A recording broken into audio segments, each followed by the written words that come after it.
Hello everyone. Vandana Hindi Sanskrit classes में आप सभी का तहे दिल से स्वागत है। फ्रेंड्स, पिछले कुछ वर्षों में अध्यापन करते हुए मैंने ये देखा है कि क्लास 6-7 के बच्चों को भी 4th-5th के बच्चों में तो होती ही है प्रॉब्लम, 6-7-8 तक के बच्चों में हिंदी व्याकरण को लेकर बहुत दिक्कतों का सामना उन्हें करना पड़ता है। उनके दिमाग में आसानी से हिंदी व्याकरण की कुछ चैप्टर्स नहीं घुस पाते, वो नहीं उनको समझ पाते हैं। तो उनकी इसी परेशानी को समझते हुए आज का वीडियो मैं शूट कर रही हूँ और इसमें मैं ले रही हूँ स्वर और व्यंजन और दोनों में डिफरेंस क्या है, और इसको मैं बहुत इजी वे में आपको समझाने की कोशिश करूँगी। मैं कोई कॉपी पेंसिल लेकर रटी रटाई बातें आपको नहीं समझाऊँगी। आप ध्यान से इसको सुनिए और समझने की कोशिश करिए कि स्वर और व्यंजन है क्या। आप सभी ने बुक्स में लिखे हुए देखा होगा कि वर्ण के 2 भेद होते हैं, पहला स्वर और दूसरा व्यंजन। अब इससे आपको ये बात तो क्लियर हो ही गई होगी, और इस लेवल तक आते आते बच्चों को ये तो पता चल जाता है कि स्वर और व्यंजन वर्ण के 2 भेद हैं। अब स्वर किसे कहते हैं और व्यंजन किसे कहते हैं, हाई लेवल की बात नहीं करूँगी, एकदम बेस से चलती हूँ कि स्वर वो होते हैं वर्ण, स्वर वर्ण उन्हें कहा जाता है जिनको हम सिंपल वे में कहा जाए तो मात्रा के रूप में जिनका यूज़ कर सकते हैं। ये बात तो आपको समझ में आ गई होगी कि आपकी मात्राएं, आप जरा ध्यान दीजिए, थोड़ा सा बुद्धि पर जोर डालिए कि मात्राएं आप सिर्फ और सिर्फ स्वर की लगा सकते हैं। का की मात्रा आपने कभी नहीं देखी होगी, खा की मात्रा कभी नहीं देखी होगी। हमने कभी नहीं कहा होगा आपसे कि आ के ऊपर का की मात्रा लगाओ या खा की मात्रा लगाओ या चा की मात्रा लगाओ। लेकिन इसके जस्ट अपोजिट अगर हम चलें तो हम कहते हैं का पर ई की मात्रा लगाओ, ऊ की मात्रा लगाओ, ए की मात्रा लगाओ, का एज ए सिंबल ऑफ व्यंजन। ठीक है, तो जिन वर्णों की हम मात्राएं लगा सकते हैं, जिन वर्णों को हम दूसरे वर्णों के साथ मिला सकते हैं, ठीक है, एकदम मिक्स हो जाए, उनका कोई अपना अलग अस्तित्व ही ना रहे, सिर्फ मात्राओं से उनकी पहचान हो, वो कहलाए जाते हैं स्वर।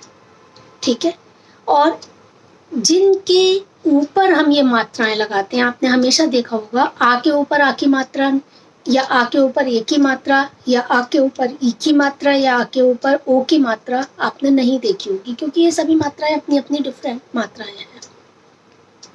ठीक है, तो जिन वर्णों के ऊपर हम ये मात्राएं लगाते हैं वो कहलाए जाते हैं व्यंजन। अगर हम सिंबल के रूप में क को ले लें, क के नीचे अगर एक बैसाखी लगी हुई है, एक हलंत लगा हुआ है, बैसाखी मैं इसलिए बोल रही हूँ क्योंकि बैसाखी चलने में आदमी को, इंसान को सहारा देती है। इसी तरह से ये जो हलंत होता है ना, आपने देखा होगा एक स्लांटिंग लाइन लगी होती है, उस स्लांटिंग लाइन को हमारी भाषा में कहा जाता है हलंत। तो ये जो स्लांटिंग लाइन है आप किसी भी वर्ण के नीचे लगा दें, इट मीन्स इसको बैसाखी की ज़रूरत है। लेकिन जैसे ही स्वर आकर उसे सहायता दे देता है, उसका सहारा बन जाता है, वो स्लांटिंग लाइन को हटा दिया जाता है, क्योंकि अब उसे ऑलरेडी किसी का सहारा मिल गया है। आपने देखा है ना, छोटे छोटे बच्चे जब चलना सीखते हैं तो अपने मम्मी पापा का सहारा लेते हैं या किसी बड़े का सहारा लेते हैं चलने के लिए, उसके हाथों को पकड़कर चलना सिखाया जाता है। तो ये जो व्यंजन होते हैं ना, ये बिल्कुल स्मॉल किड की तरह होते हैं जिन्हें अपने आप चलना नहीं आता। तो उनको चलाने के लिए, उनका प्रयोग करके शब्द बनाने के लिए उन्हें किसकी आवश्यकता होती है? स्वर की, जो मात्रा के रूप में उनके साथ आते हैं, उनको सहारा देते हैं, उनका अवलंबन बनते हैं और शब्दों का निर्माण करवाते हैं। ठीक है, जैसे हम एक छोटा सा अक्षर ले लें, का मैं बेसिकली इसलिए बोल रही हूँ क्योंकि का जो है व्यंजन वर्ग का प्रथम अक्षर, प्रथम वर्ण माना गया है। तो मैं पहले से ही शुरुआत कर रही हूँ, आपको पता है मैंने पहला पायदान चूज किया है स्वर और व्यंजन का, ज़्यादा आगे के लिए नहीं बता रही हूँ मैं, सिर्फ बेस क्लियर कर रही हूँ आपका कि क को अगर आप ले लें तो क के नीचे जब तक ये इस तरह से हलंत लगा होगा, ये है बैसाखी, या ये है बैसाखी, ऊपर लिखा है का और उसके नीचे लगा है ये बैसाखी। इट मीन्स इसको सहारे की ज़रूरत है इस बैसाखी की, ठीक है। और जब इसको आकर किसी मात्रा ने सहारा दे दिया, मान लीजिए उस का में हमने छोटा आ लाकर लगा दिया, तो ये बैसाखी अपने आप उस अलग हट जाएगी और उस का को आ का सहारा मिल जाएगा। वो आराम से अब स्टैंड पर खड़ा हो सकता है आ के साथ मिलकर, वो बन गया क। अब उस क का यूज करके आप शब्द बना सकते हैं। एक छोटा सा उदाहरण ले लीजिए, क म ल, तीनों को मिलाकर शब्द बनता है कमल। लेकिन अगर क के नीचे हलंत लगाए, माँ के नीचे हलंत लगाए और ला के नीचे हलंत लगाए, हलंत मीन्स ऐसी स्लांटिंग लाइन, अगर ये लगी हुई है तो ये कमल शब्द नहीं बनेगा जब तक कि उसमें आ आकर उसको सहारा नहीं देगा। आ मीन्स ये खड़ी पाई एक, ठीक है, खड़ी पाई। आधा अक्षर, ये जो स्लांटिंग लाइन होती है ना हलंत, इट मीन्स आधा अक्षर। आपको पता है आधा माँ लिखा जाता है तो उसमें ये स्लांटिंग लाइन नहीं लगी होती है, सॉरी ये स्टैंडिंग लाइन नहीं होती है, इसे हम खड़ी पाई बोलते हैं। अगर आधा ला लिखा जाता है उसमें भी ये नहीं लगा होगा, सिर्फ आप ऐसे ऐसे करके लिख दोगे। कोई भी अक्षर हो रा को छोड़कर जब वो आधा लिखा जाता है उसमें ये खड़ी पाई नहीं आपको दिखाई देगी। ना लिखा होगा तो आपको ये खड़ी पाई नहीं दिखाई देगी। इट मीन्स उसमें हलंत लगा हुआ है।